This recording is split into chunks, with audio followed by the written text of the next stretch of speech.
I need a shower. Thank you, Luke.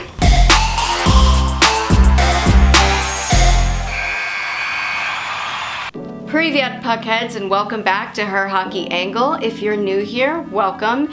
And if you're returning, hats off for sticking around. Puns intended. Today we talk about Tom Wilson being a the shocking news coming from the New York Rangers, why David Backes got a standing ovation in St. Louis, and an awesome story at the end just to cleanse our palates from this insane week.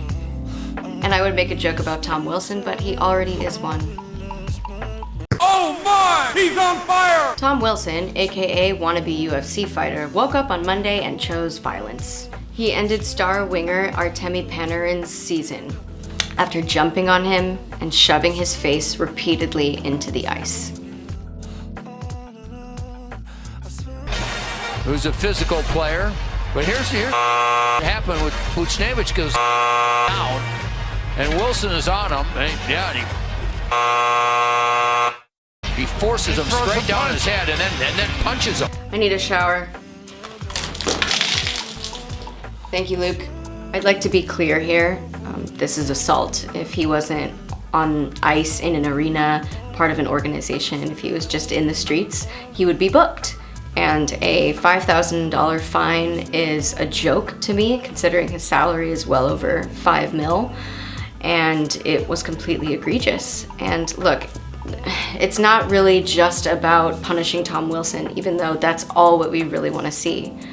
It's about protecting players now and players in the future.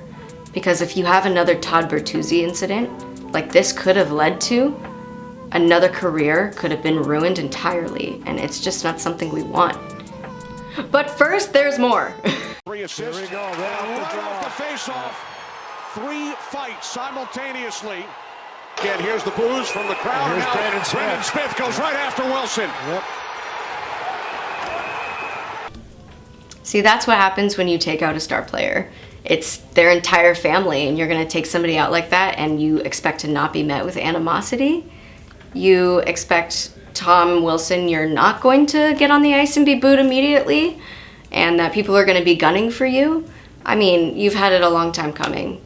In my opinion, it's taken way too long, and someone needs to teach you a lesson. Well, we all saw it, and there are lines that can't be crossed in this game, and it's just, to me, it's just zero respect for the game in general.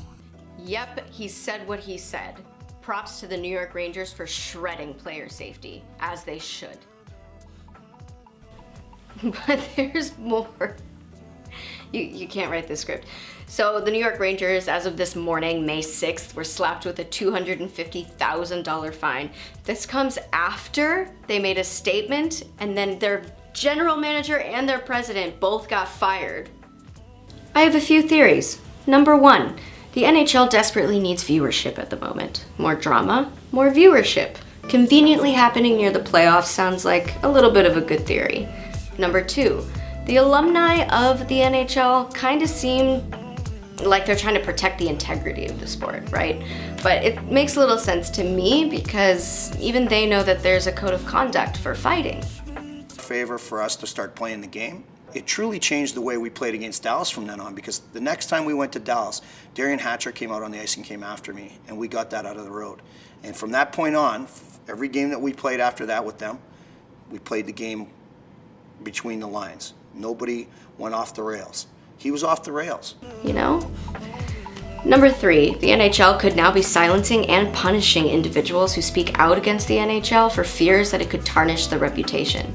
And you have to remember, this is one of the oldest sports there is out there, and they want to keep that reputation, right? Number 4, unpopular and unconfirmed theory, Gary Bettman is dating George Parros. What? Moving on. Oh, and if you're new to hockey, so the tradition is you always have to boo Gary Bettman anytime you see him, whether you're watching him on TV, live, at a game, at a Stanley Cup final, if you're lucky enough, you boo him. So let's try this again.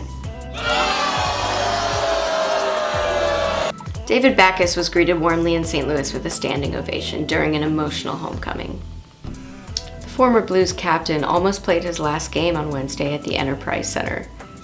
I did have my qualms with Bacchus, but I have to say I'm a little sad that his journey had to end with the Ducks. No offense, Ducks. We still have the cup, though. And time for the wholesome hockey. A group of retired NWHL players are part of a movement to make ice hockey accessible to girls and women of all ages across the state, according to WRAL Sports Fan, including a $215,000 investment from the Carolina Hurricanes themselves and hundreds of hockey supporters. What a time for women's hockey. In Brett Hull's words, "Hey buddy, we're here." Hopefully more states will follow suit. I will definitely be very eager to learn about more and more women's programs.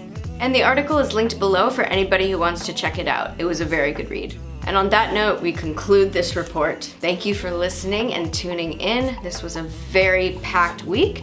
If you liked what you saw, please like and subscribe, and I will see you in my next one. Do svidaniya, puckheads.